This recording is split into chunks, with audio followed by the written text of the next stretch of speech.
In our previous video on Laplace transformation, we had discussed about the case where we multiply a factor t to f of t and we obtain the Laplace transform of that, and we had extended it to the Laplace transformation of t raised to the power n over here.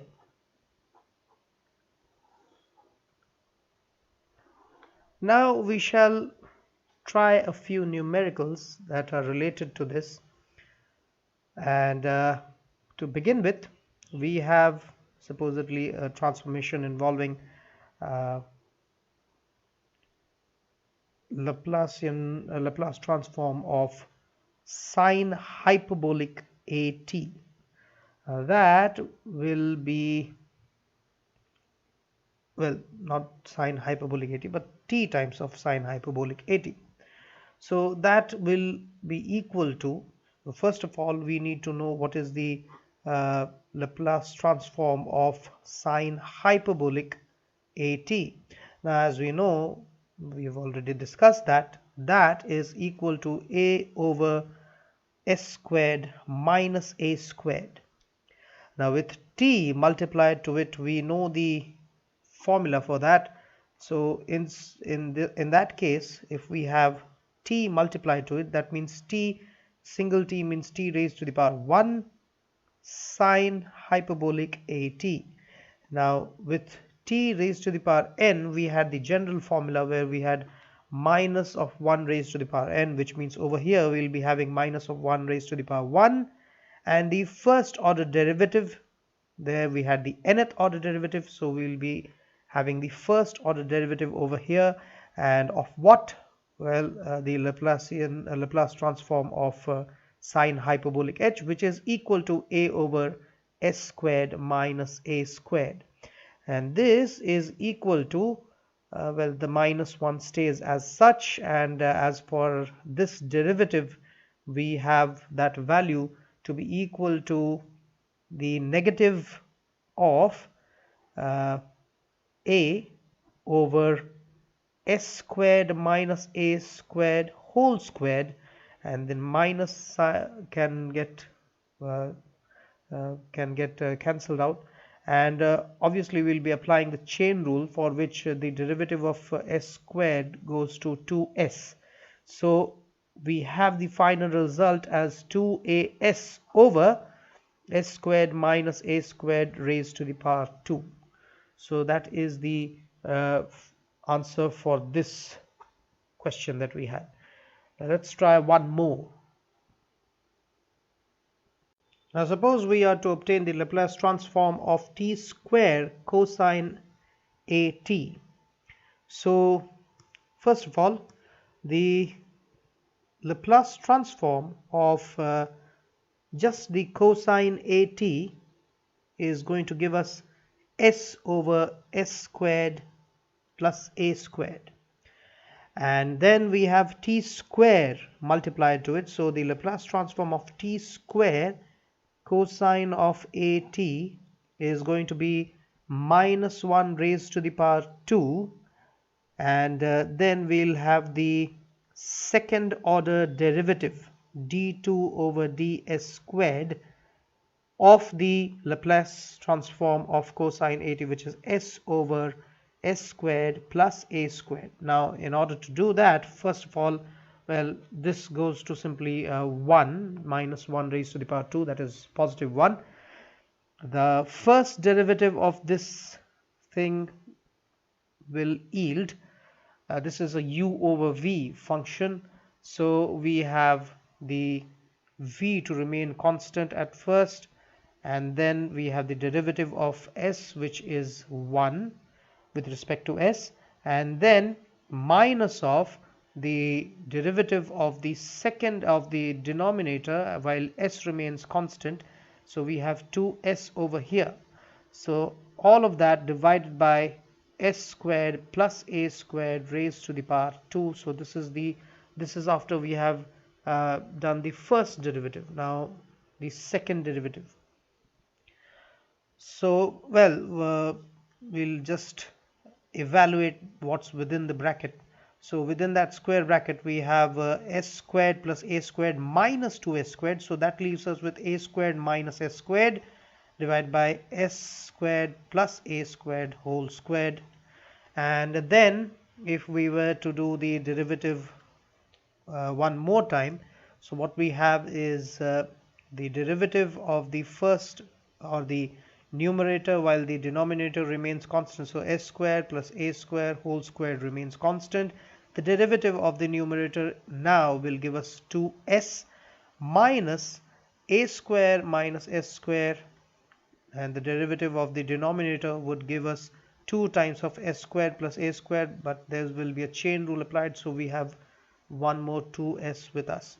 So that, and divided by s squared plus a squared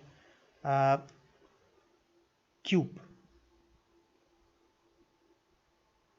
not the cube, it will be square of that. So square of the square gives s squared plus a squared raised to the power 4. So that will give us, well, we can take the s, one of the s square plus a square common over here from both of those terms. So that leaves us with s square plus a square raised to the power 3, which I had written initially.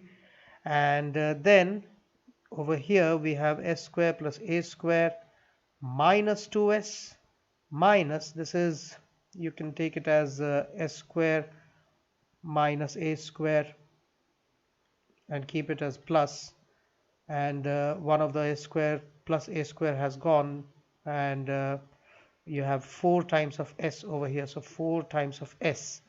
So that leaves us with s cube minus 2s cube minus 2a square s plus 4s cube minus 4a square s in the numerator.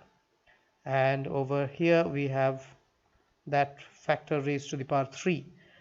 So finally what we get is 4s cube minus 2s cube is 2 times of s cube, and minus of that means minus of 6a square s over this. So, well, we can take the 2 out of it. 2s in fact can be taken as the common term. So we have 2s multiplied to s squared minus 6a squared, not 6a squared but 3a squared, since we have taken the 2s common, and then we have s squared plus a squared raised to the power 3. So this is how we obtain the solution for these type of questions related to the t squared terms. We'll try one more, just squeeze in one more for better understanding of the topic. We'll have the Laplace transform of t square e raised to the power t multiplied to sine 4t. So we have 3 functions of t over here.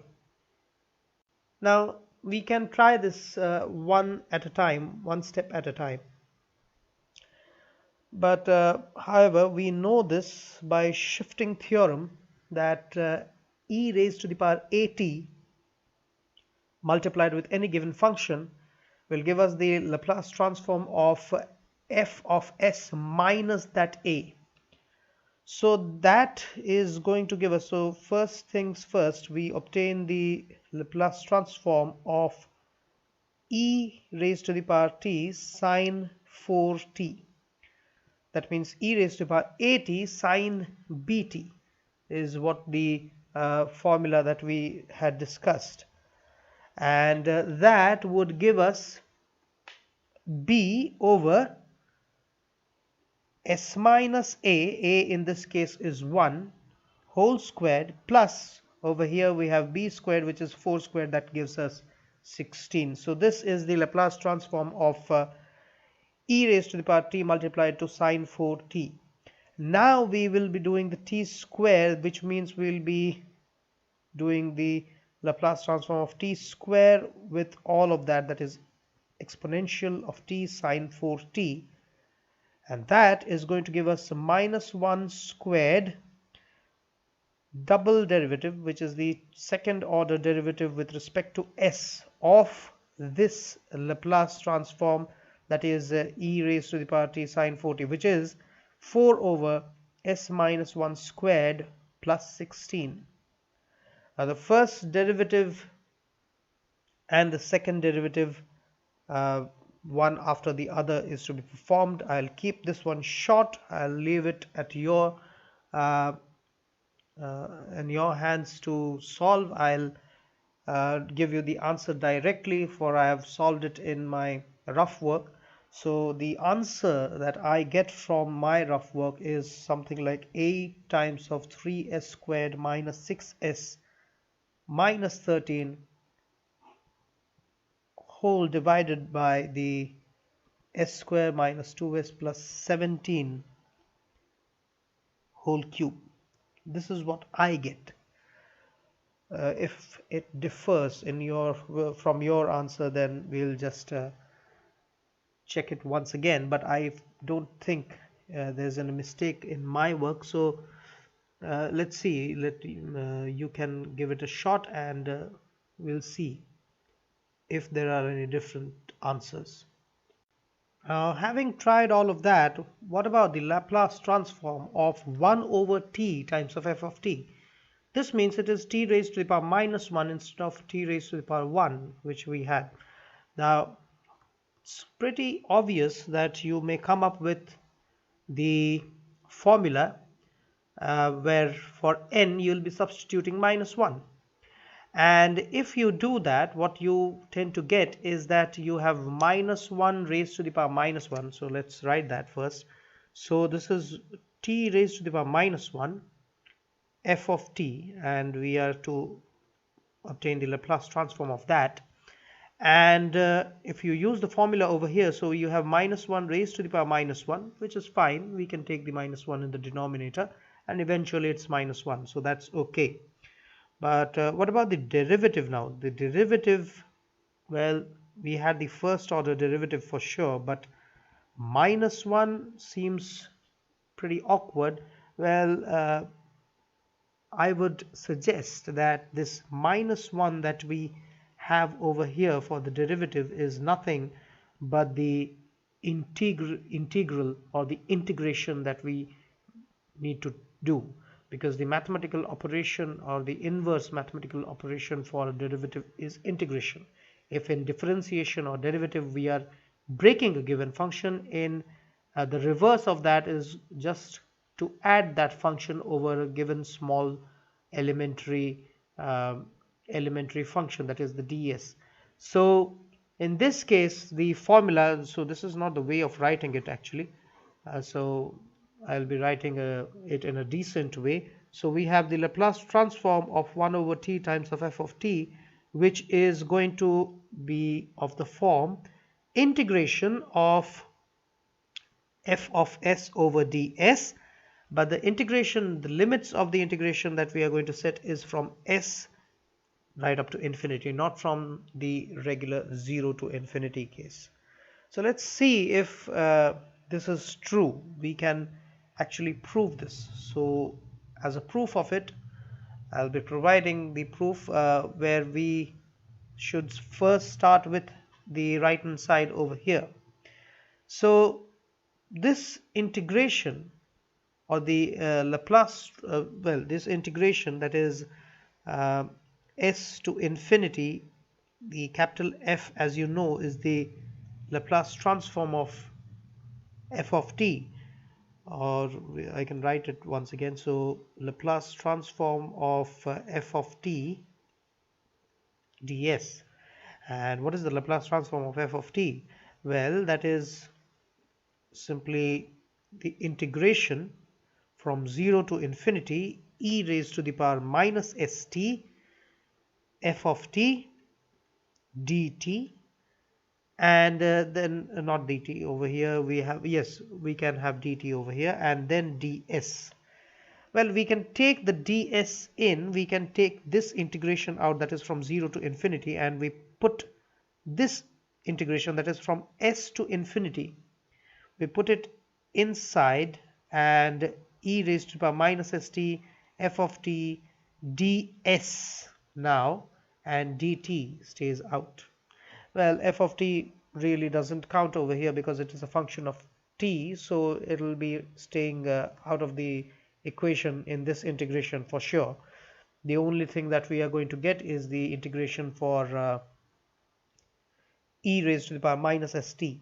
So let's do that. So this is from 0 to infinity.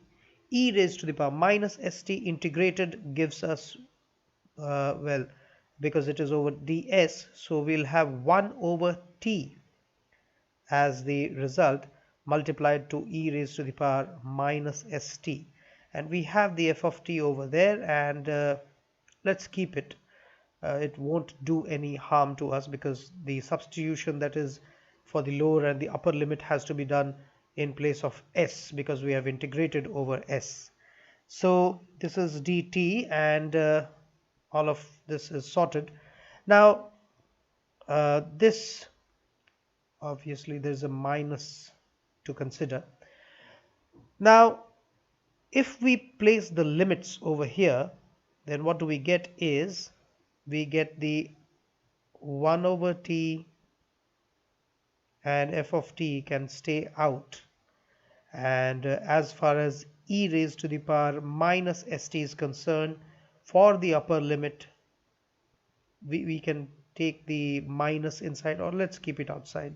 We're not really bothered about that.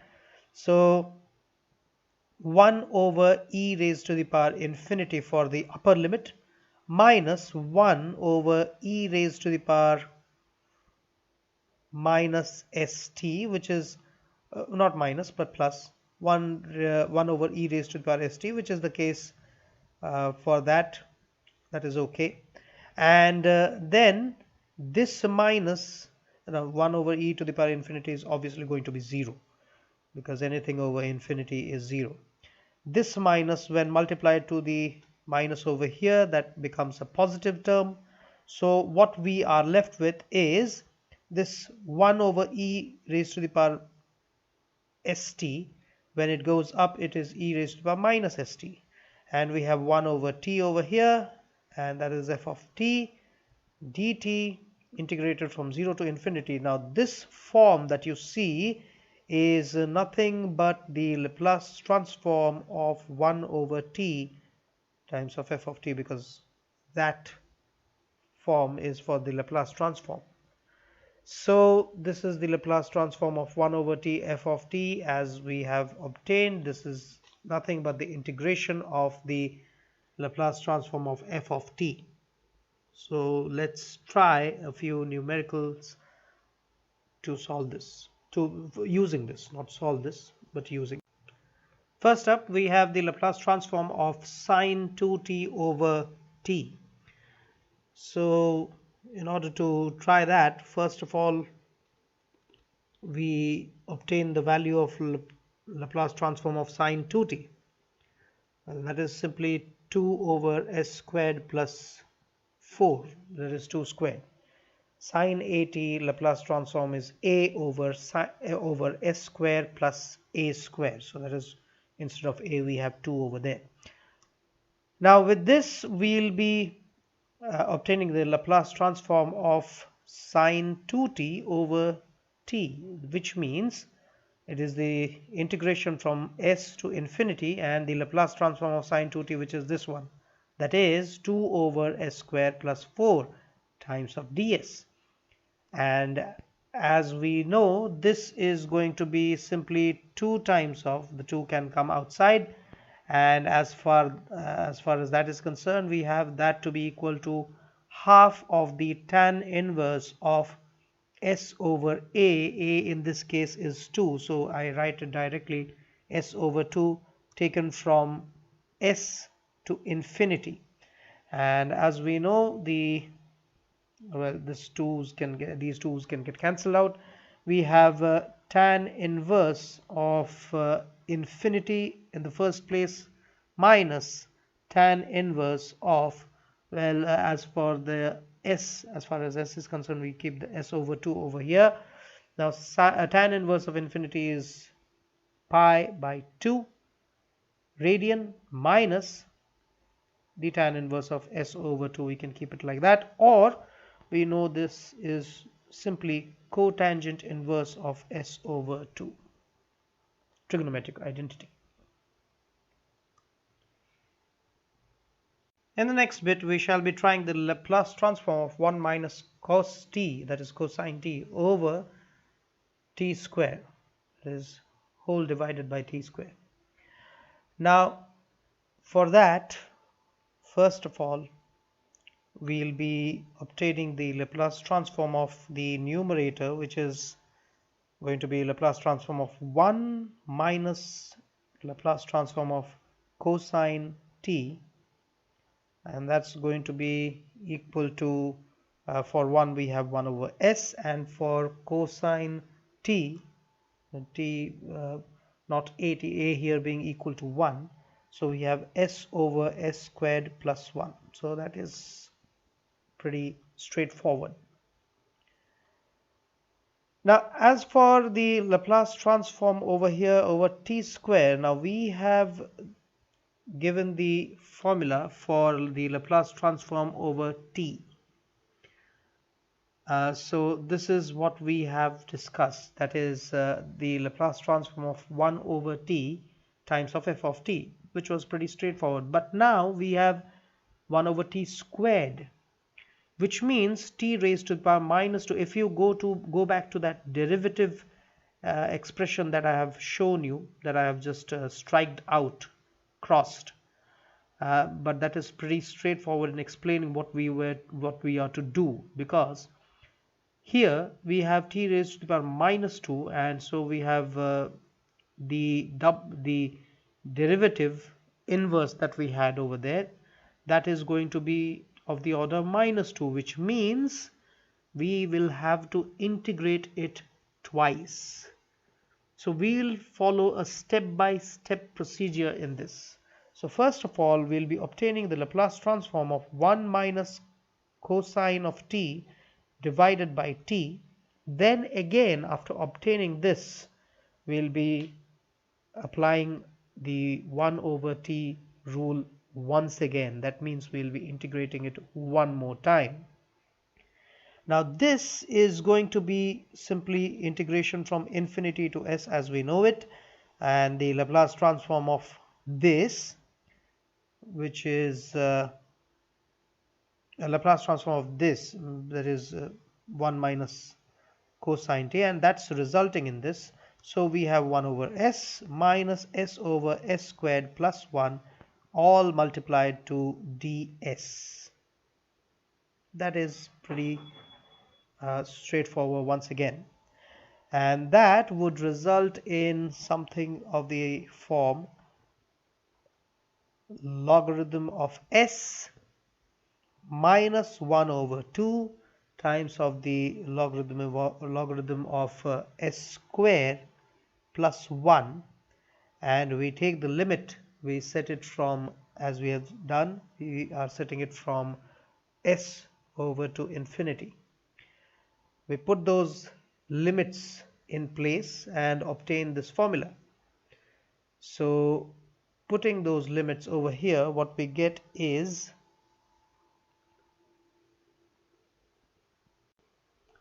we can, however, simplify this, because we can take the half out and we'll have 2 log s, which is simply log s squared minus log s square plus 1, and having that we can just the limit stays as such, and we'll have half of log s squared over s squared plus 1,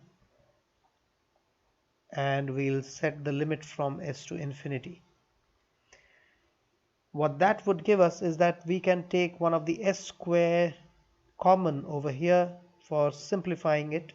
So s square, we take one of the s square common over here, so we have 1 over 1 plus s squared, 1 over 1 plus 1 over s squared, which helps when we apply the infinity over there. So this is half, and the s squares over here cancelled out, so log 1 we have now on the left hand side, which is a constant term, minus log of this term, which is 1 over 1 plus 1 over s squared, 1 plus 1 over s squared, and that is where we are going to apply this limit, because this one is going to go to 0, and what we get is we have half in the negative sense, and then we have log of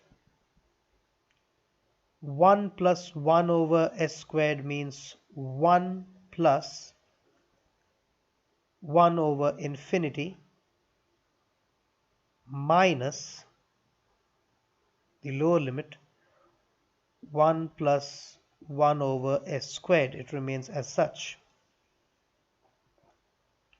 Now 1 over infinity is simply 0, and as far as log 1 is concerned, that's also 0. So once again this term goes to 0, and the minus gets cancelled out when multiplied to the inner term, and we simply have this to be equal to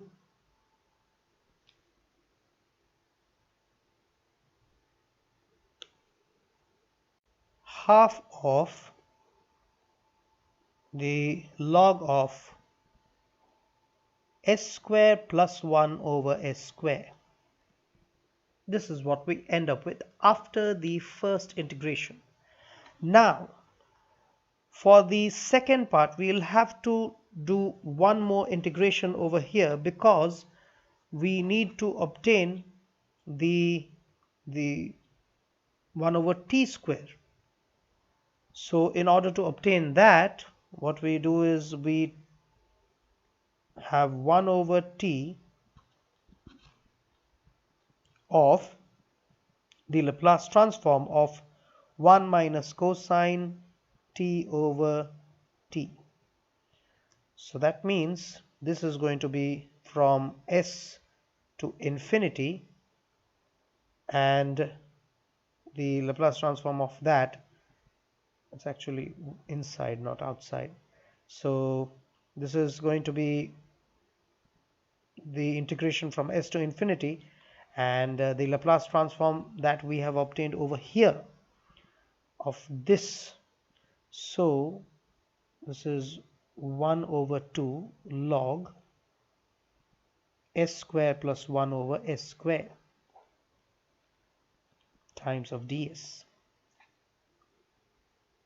Now in such a type of integration, what we do is we multiply a 1 over here and then integrate this by parts. So integrating by parts,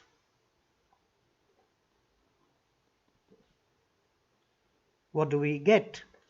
First up, we treat the 1 as the first function and keep the other one as the second function to do its derivative in the second part. So what we get is half over here stays as such. We'll keep it completely out so that it does not really bother us. So first up, we have the logarithm as such, that is s square plus 1 over s square. That is fine, and we integrate the first function, and that gives us simply s, and then minus the integration of the first function is once again done, and we take the derivative of the second function, which is the logarithm over there, and the derivative of it is going to give us s squared over s squared plus 1. But this is a u over v form, so in order to do the derivative of that, we'll have to again consider the chain rule, which will lead us to the derivative of the first of the top term, which is simply 2s multiplied to the lower term being constant, minus the derivative of the lower term, which is 2s, keeping the top term, that is s square plus 1, constant, and that entirely divided by the square of the lower term, which is s raised to the power 4. and then we integrate it over ds and keep the limits from infinity to s, not from, sorry, from s to infinity. A lot of things are going to get cancelled, I suppose. We'll be left with, well, s cube, and one of the s remains in the denominator, and then we have an s square plus 1 in the denominator as well. So what we get is, there's the half over there, and here we have s log of s square plus 1 over s square, that remains as such, minus, here we'll be having the integration of minus 1, because that is what remains at the top. 2s cube minus 2s cube goes to 0, and we have minus 1 over s square plus 1. And guess what? It is from, well, we'll not put the limits over here.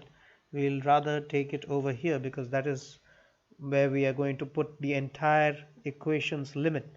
So we have s log s square plus 1 over s square minus, well, the minus now becomes plus, and that is going to be 2 times of the tangent inverse of s. So this is 2 times of the tangent inverse of s.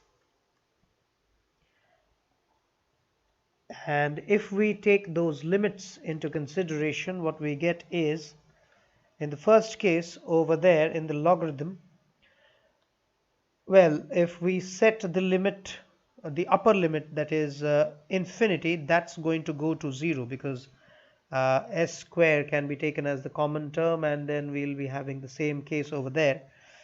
So that will go to 0. And because we had seen in the previous case as well, when there was the common term that is to be taken, s square over s square is going to be 1, 1 over s square, 1 over infinity is going to 0. So that means we are left with logarithm of 1. So that is going to go to 0. Even if the fs that is multiplied in the left, which is this one, that will be multiplied with a 0 term. So that will go to 0 eventually for that infinity, that is the upper limit. So we need not be worried about that. What will worry us is, not worry us, but what we need to consider is the lower limit, that is s. And so we have minus of s log s square plus 1 over s square, that remains for the value of s. And as far as the second term is concerned, we have 2 times of tangent inverse of infinity in place of s in the first term. That is going to give us 2 times of pi, because pi over 2, and 2 times of pi over 2 is simply pi. So this is pi over 2, that is tangent inverse of infinity, minus, well, that can be taken out, 2 can be taken out for now, and then we will have the tangent inverse of s. So what we get over here is, this is pi over 2 multiplied to 2 gives me pi. So multiplying the half in the bracketed term, we get this. And then if we can use that minus sign, then we have s over 2. To make all terms positive, we can just take the inverse of the logarithmic term over there, not the inverse but the reciprocal of the logarithmic term, and then we'll have minus of tan inverse of s. Remember, pi by 2 minus tangent inverse of s is going to be cotangent inverse of s, so that is going to be plus cotangent inverse of s. So that's the result of that question that we had, 1 over t squared times of any given function. We'll have to try double integration of it. So I leave you with that. You can try come up with questions related to this topic, and we can try it if you uh, wish to share that with us. And we'll proceed with the Laplace transform. uh, in the next segment, we'll be discussing about a few more features of the Laplace transform, and later on we'll also move on to the inverse Laplace transform. But that is for the upcoming videos. Till then, thank you for watching.